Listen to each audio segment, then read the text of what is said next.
Bismillahi wassalatu wassalamu ala rasulillahi sallallahu alaihi wasallam wa baad. Tweyongerayo ku kitabo kyaffe ekya akida ekya thalithu al idadi. Twakoma ku tawassulu wa ahkamuhu, twalaba ku maana al tawassulu ne maana al wasila fil Qur'an Karim. Katweyongerayo ku aksamu atawassulu, tukulaba ku miteeko gya tawassulu. Twagamba nti okusembera eri Allah emiteeko gyako giri emeka era gyegiriwa. Tukulaba ku aksamu tawassulu, twalaba nti atawassulu hiya ataqarrubu ila Allahi ta'ala bikulli amalin mashru'in, kwe kubeera ng'omuntu asembera eri Allah tabaraka wa ta'ala naye ng'akozesa buli mulimo gwonna ogwakkirizibwa. So tujja kulaba nti akisaamu tawassulu yankasimu tawassulu ila kisimaini. Tawassulu eteekulwamu emiteeko ebiri: tawassulu mashru'u, omuteeko ogusooka tawassulu mashru'u, tawassulu oba okusembera eri Allah okukkirizibwa. Then ogwokubiri tawassulu mamnu'u, tulina okusembera eri Allah naye nga tekukkirizibwa, nga kuli mamnu'u, nga kwaziyizibwa, nga kuli haramu. Netugamba nti atawassulu mashru'u, kabayita tawassulu mashru'u oba okusembera eri Allah tabaraka wa ta'ala okukkirizibwa mu mateeka, tugamba nti wahuwa madalla alaihi dalilu min alkitabi au sunna. Tugamba nti kwekwo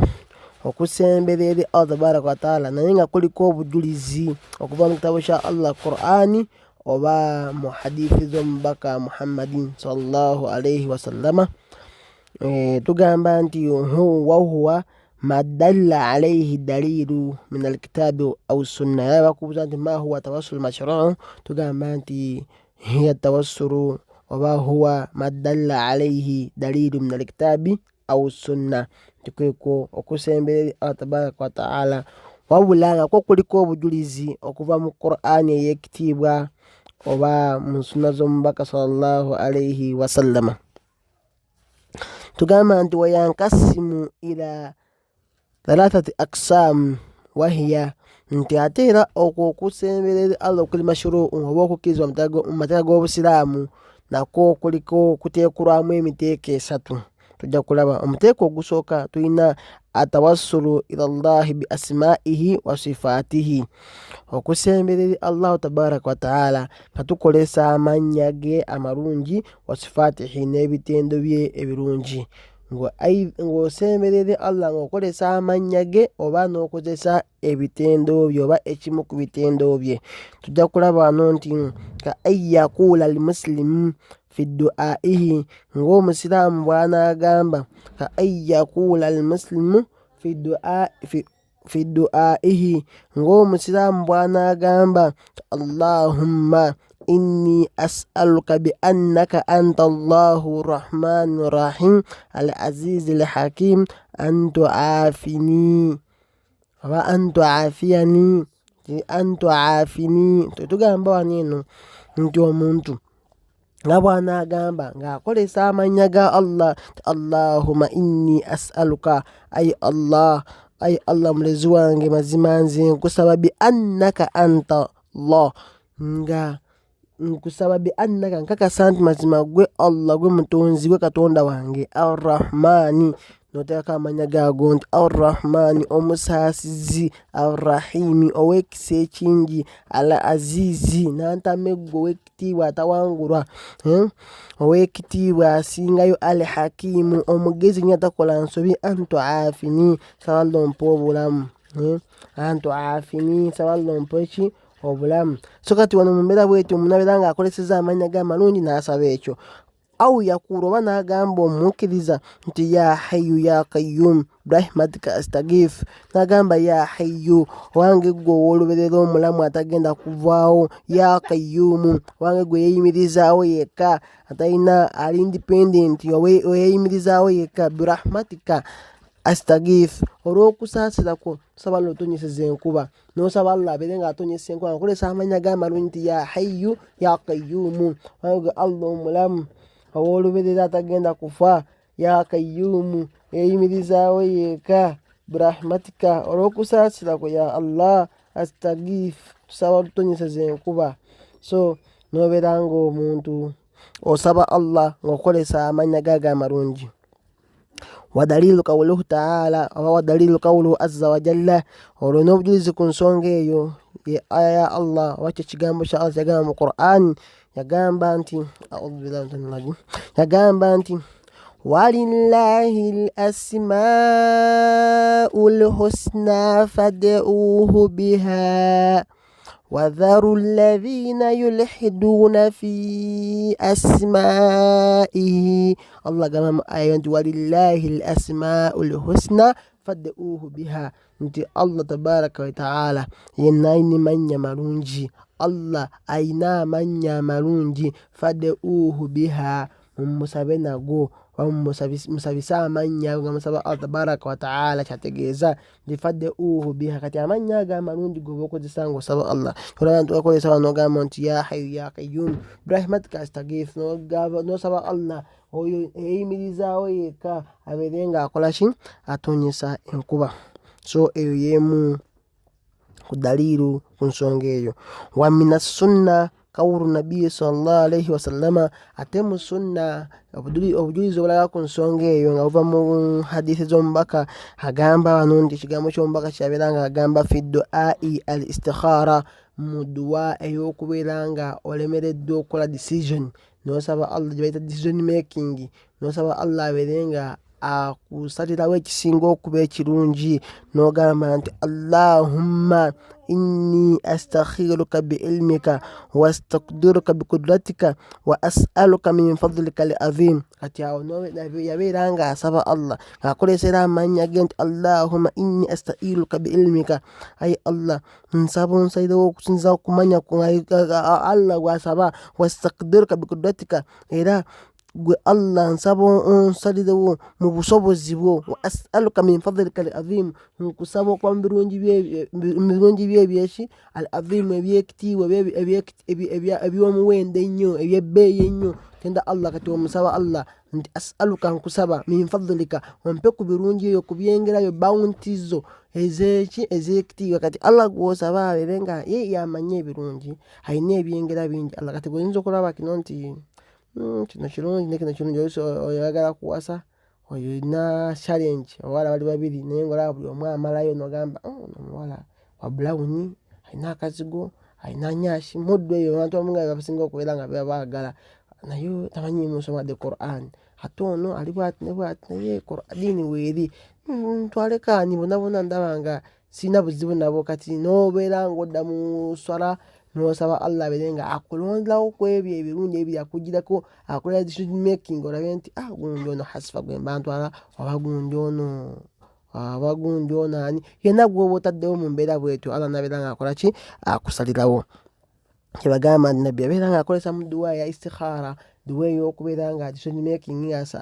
abuliddwa ekyokusalawo ekituufu n'abeera nga akolesa ebigambo ebyo agamu kumanya ge Allah amalungi. So gwe muteeko ogusooka nti guliko obujulizi okuva mu Qur'an ne mu hadithi nabbi yabeera nga era agikozesaako era ne mu kusaba enkuba tugikozesa nnyo duwa eyo nti ya hayyu ya qayyum birahmatika astaghith eyo duwa tugikolesa nnyo. Then tudda ku muteeko ogwokubiri atawassulu bil a'mali as-saliha nti okubeera nga weesembesa eri Allah ng'okozesa omulimu omulungi. Tugenda kukoma ku muteeko guno insha Allah. Tugamba wano eno nti atawassulu ila Allah bil a'mali as-saliha nti okubeera nga omuntu asembera eri Allah tabaraka wa ta'ala wabula nga akozesa omulimu omulungi nosaba Allah ng'okozesa omulimu omulungi gwakolayo n'agamba nti ka ayyakuula addaa'i ng'omusabi bw'anaagamba asaba Allah ali mu duwa ye n'agamba nti Allahumma bi imani bika wa mahabbati laka wa itiba'i li rasulika ighfir li n'agamba nti ya Allah olw'okukkiriza kwenkukkiriza gwe Allah olw'imani olw'obukkiriza bwenkulinamu wa mahabbati laka n'okwagala kwenkwagala akolesa omulimu omulungi ogwa laavu nti ayagala nnyo Allah wa itibai rasulika n'okugoberera omubaka wo Muhammadi salama igfirli nsaba Allah oberenga osinziira ku ebyo okoleki onsonyiwe Allahumma agamba nti igfirli ayi Allah nkusaba onsonyiwe ng'akolesezza omulimu omulungi ogw'okubeera nga mukkiriza mu Allah, ogwokubiri n'abeera nga amwagala Allah, egy'okusatu n'abeera nga agoberera omubaka we n'amugamba nti Allah okusinza ku mirimu egyo nakola egy'esatu nsaba Allah obeerenga onsonyiwa. N'agamba nti wanahawu dhalika min al adiyati al mashruu n'ebirala ebyefaanirizaako ng'ebyo mu dduwa ezakkirizibwa mu shariya yaffe y'obusiraamu. N'agamba wano nti yudallu ala dhalika qawlullahu tabaraka wa ta'ala nti okwo kuliko obujulizi obulaba ku nsonga eyo kyekigambo kya Allah ekigamba mu Qur'an yabeera nga agamba suratu al imran yagamba nti rabbana amanna bima anzalta wattaba'na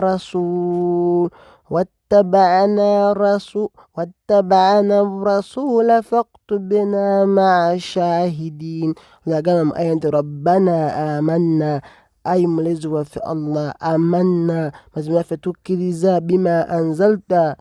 gwebyo tukkiriza ebyo byonna byewakola ki byewassa wattaba'na rasula era tugoberera omubaka wo faktubna ma'a shahidin saba Allah tuwandike mu bantu abajulizi, saba tuwandike mu bazira abajulizi bashuhada. So ng'okolesa omulimu omulungi ogw'okukkiriza Allah tabaraka wa ta'ala n'ogw'okugoberera omubaka we Muhammadi oba ogw'okukkiriza Allah byeyassa ku nabi waffe Muhammadi oba byeyassa mu Qur'ani n'okugoberera omubaka n'omugamba ye Allah tukusaba otuwandike mu bazira, tukusaba otuwandike mu bashuhada.